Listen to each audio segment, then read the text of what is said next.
Hello everyone! Welcome to this tutorial about the nested carousels widget. It was first introduced with Elementor 3.14, expanding the nested element widget collection, which already included tabs and accordions. This new widget is part of Elementor Pro and allows you to nest elements with each carousel slide, providing a platform for unlimited design creativity. The Nested Carousels widget utilizes containers to allow the addition of content to each carousel slide, which opens up countless design options. Each slide in the carousel becomes nestable, meaning you can drag and drop any widget into it, effectively creating a carousel within a carousel. To be able to use the Nested Carousels widget, you need to activate the nested element feature by navigating to the dashboard where we see here, Elementor. We go to Settings, click here, and then to Features. And here we scroll down. I have already activated it. It's the new Nested Elements feature. Now, if your website has the previous layout of sections, you also need to activate containers from features if you have a previous version of Elementor. So you scroll down, it's now by default activated, but you usually found it here. This is the Flexbox container. So you activate it from here. Now, let's see the Nested Carousels widget in action. We're here in Dashboard. So we go here to Pages, click here, then I scroll down and choose my home page and click Edit with Elementor.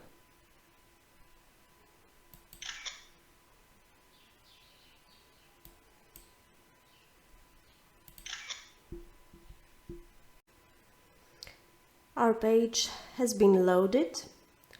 On the left, we see the Elementor widgets, and on the right, here we have the page workspace.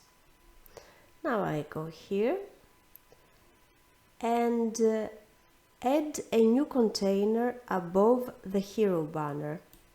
Here, I click here, add a new container. And I choose the first suggested container structure.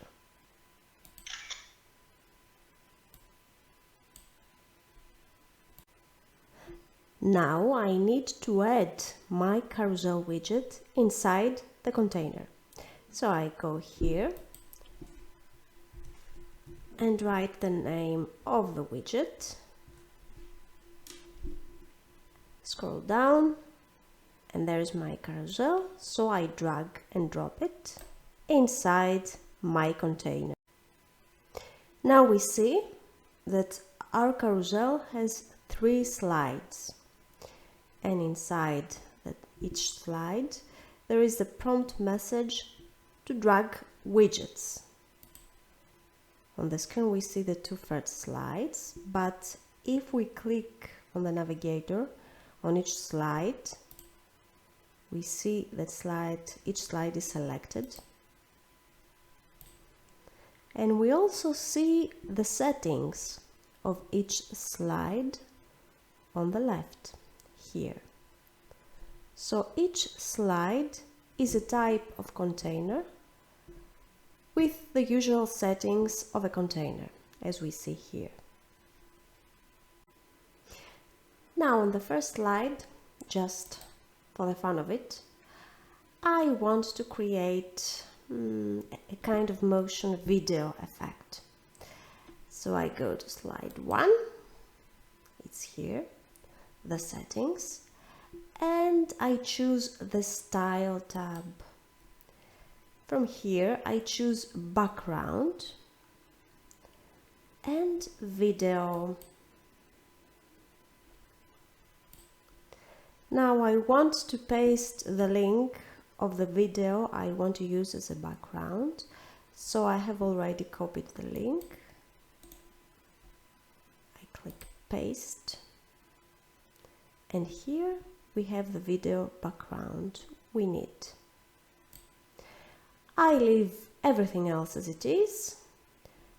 I also go to the layout tab, and here I enter a minimum height of 400 pixels, just because I want to.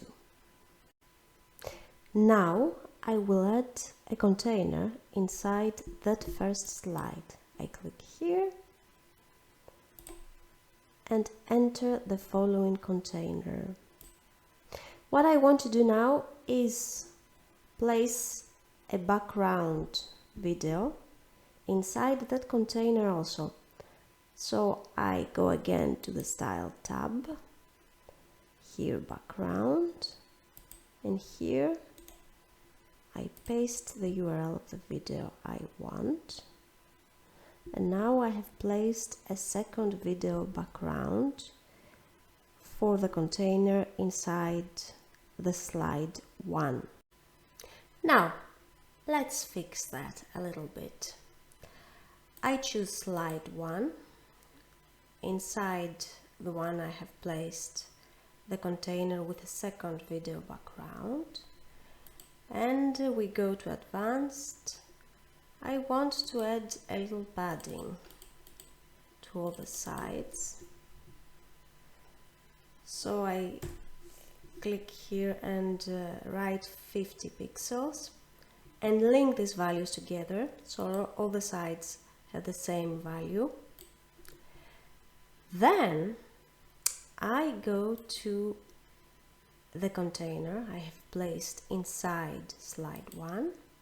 I click on that and I go here to the advanced tab also, and here on the layout and specifically the size settings, I choose grow, because I want it to take up the whole space of the slide. It will occupy all the slide, leaving a 50 pixel padding on all sides. Now we see a video playing in front of another video, which can be used to attract attention for whatever we like inside our page. Now let's head on to slide 2. I can either add a new container or drag a widget here. I will do the second, and I want to add a loop grid item. So I drag and drop the loop grid here. I go here to the layout, choose posts, and start typing the name of the template I want. I choose this one, just to make it more presentable. I will choose to have one column, one item per page, and I will leave everything else as it is.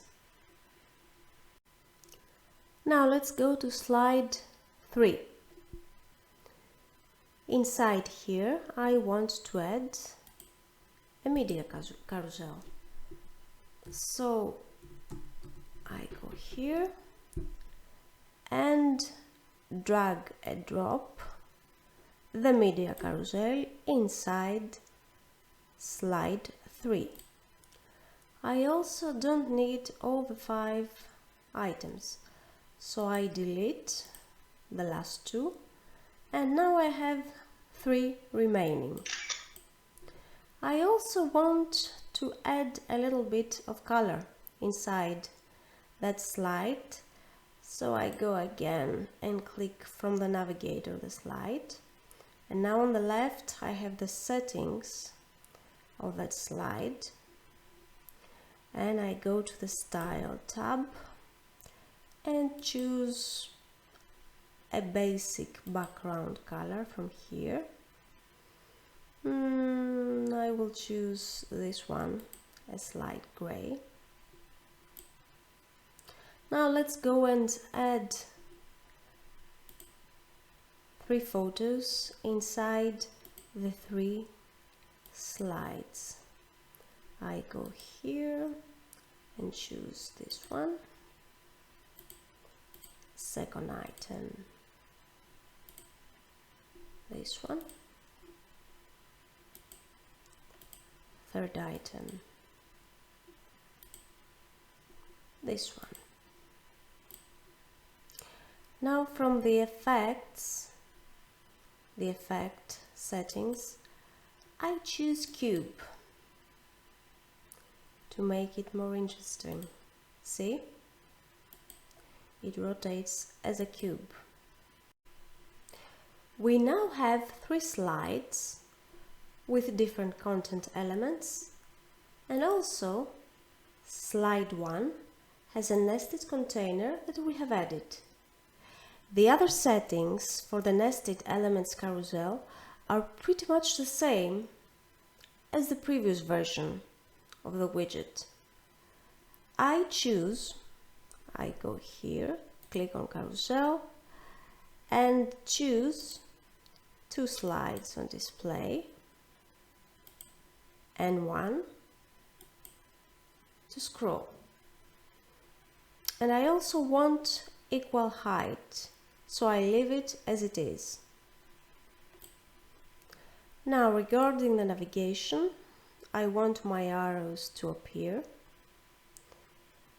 I like the default settings for the orientation. I see for the previous arrow where it will be placed horizontally and vertically, and the next arrow, so I leave them as they are. But I don't want any pagination, so I choose here none, and I go to the Style, Navigation, and choose the position of the arrows to be outside. I click Update. Now let's see our changes by clicking here Preview Changes. We scroll down, and this is what we have created.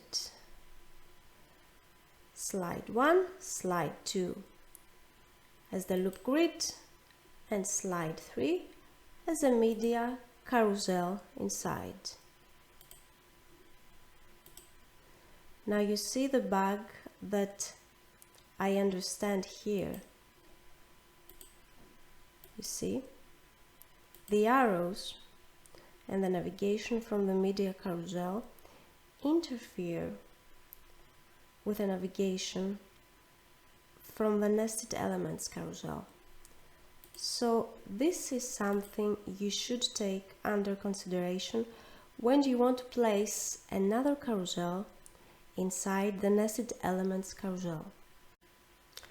I think we can all agree that this new nested elements carousel is a pretty powerful widget, and with the right use it can work wonders for your design and your website. But you have to take under consideration those matters we have already mentioned, placing a second carousel inside that carousel, because it can get a little buggy. Besides that, this is a powerful tool. Use it wisely, and as always, experiment. Thank you for watching. Please subscribe to my channel and like this video.